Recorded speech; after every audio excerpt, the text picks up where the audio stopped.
Hello, everyone, and welcome to the 3D's for Undergraduate Students, presented by the UCMerced CARE office. My name is Moises, and my pronouns are he, him, his. I'm a peer educator, part of the prevention team here at the CARE office. For those unaware, CARE stands for Campus Advocacy Resources and Education.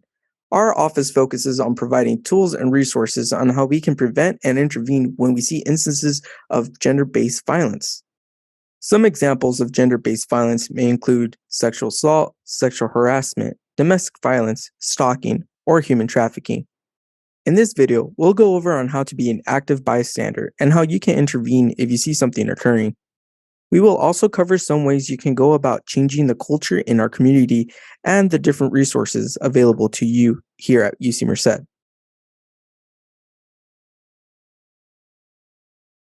Our goal here at the CARE office is to encourage the UCM community to be an active bystander if you witness an instance of gender-based violence.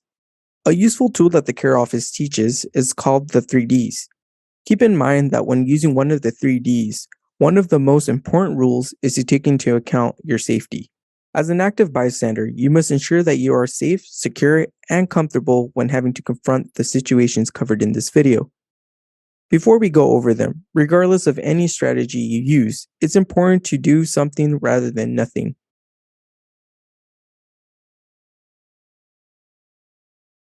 The first way of intervening is to be direct.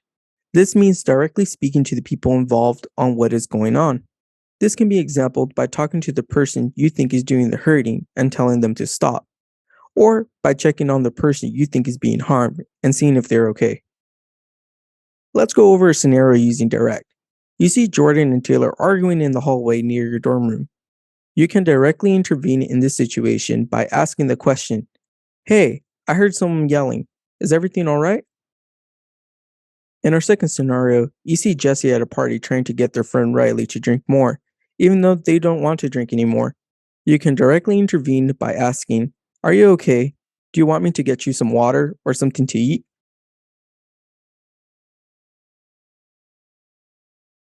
However, not all people are comfortable with being direct in all situations, so that's why we have the other strategies. The next is distract. By using distract, you are bringing up anything else as a distraction to diffuse the situation. This could be like asking to borrow a pencil, telling someone that there is free food, asking a question, or even awkwardly dancing between two people at a party. Anything that safely takes away the attention from the situation can be a good distraction. Let's go over a scenario using distract. You are walking on Scholar's Lane and you see Morgan following and walking with Lupe, who's clearly uninterested. You can use distract by asking, "Hey, do you know where I can find this classroom?" The last D is delegate. This is when you get someone else involved to help you intervene. An example can be your siblings, friends, a professor or TA in the classroom, an RA in the residence halls, or even our on-campus cat cops. Let's go over a scenario using delegate. You see Carrie making Chris feel uncomfortable at a party. You can use delegate by asking your friend or someone in authority, "Did you see that? Could you go over there and say something?" Another scenario we would like to mention is telling your RA that someone is giving your roommate unwanted gifts. If you happen to intervene when nothing was actually happening, do not worry. The people involved will let you know that they are okay and may even appreciate that you took the time to check in. We want folks to intervene if they see warning signs, but you won't see these kinds of situations every day.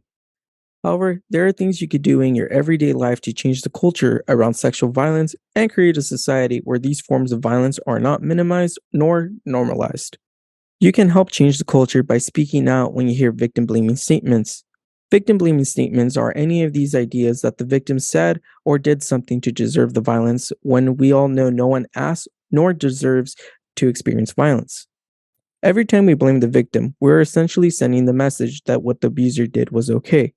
It makes a lot more sense to blame the person who chose to hurt someone else rather than the person who experienced the violence. If you hear someone making these kinds of statements, remind them of this. Another way is to check your language and jokes. This is one way that so commonly minimizes these issues. For example, if someone says that they're Instagram stalking someone in their class, they're not referring to the crime of stalking and are minimizing and in a way making fun of it. This makes us as a society take stalking less seriously. It also sends a message to those who have experienced stalking when they hear these jokes. You can also get involved as a peer educator or volunteer with the CARE office, or by attending one of our other events throughout the year. You can also simply volunteer your time as a student and make an everyday commitment to being an agent of change in our community.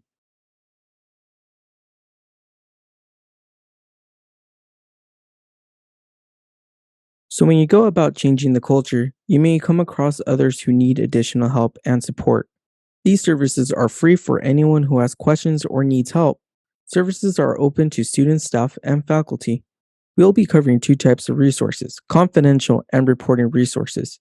For instance, our office includes our CARE Campus Advocate, who is a confidential resource that you may call or text. The CARE Campus Advocate has multiple resources, including housing and academic accommodations, crisis counseling, safety planning, emergency transportation, assistance with restraining orders, and much more. Off campus, there's the Valley Crisis Center, which has a 24-hour hotline available to you at any time that you may need it. And of course, there's the Office of the Ombuds. Ombuds is where students can go for informal conflict managing, whether it is complaints about a classmate, supervisor, or whomever. They are in charge of facilitating resolutions between two parties. For emergencies and reporting resources, there's the UCMPD, also known as CAT Cops. And to follow a formal report on campus with Title IX, you can reach out to the Office of the Prevention of Harassment and Discrimination. It is important to note that these reporting resources open up investigations and can lead to disciplinary actions to the perpetrator, while confidential resources do not. So feel free to take a picture of this slide so that you may have these resources easily available to you.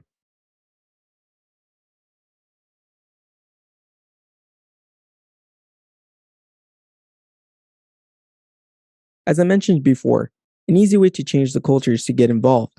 Check out our various social media and website contacts. This is where we post events, trainings, resource sharing, and a lot of other great content. Feel free to also take a picture of this slide. This brings us to the end of our 3Ds for undergraduate students presentation. Thank you.